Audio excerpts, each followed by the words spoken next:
Saudara, tim gabungan pemerintah Kota Gorontalo bersama TNI Polri menyita ribuan karton minuman keras berbagai jenis di sebuah toko kelontong.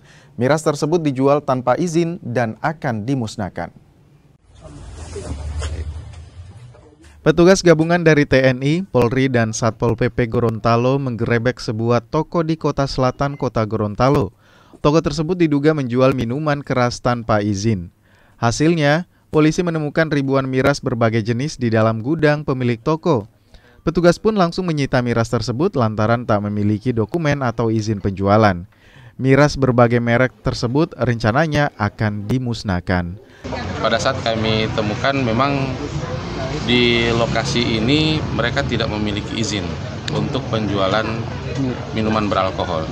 Yang adalah izin yang mereka punya adalah toko harian, sehingga ada bukti ilegalitasnya penjualan miras di lokasi ini, sehingga barang bukti berupa minuman beralkohol yang kami temukan ini disita. Yang pertama untuk golongan B disita oleh Polsek Kota Selatan, yang nanti mungkin untuk pelaksanaan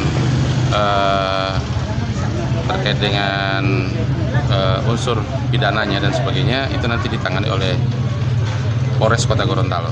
Razia miras ilegal ini akan terus dilakukan sebagai upaya menjaga kondisi Kota Gorontalo tetap aman dan menekan aksi kriminalitas. Kris Kamisma, Kota Gorontalo, Gorontalo.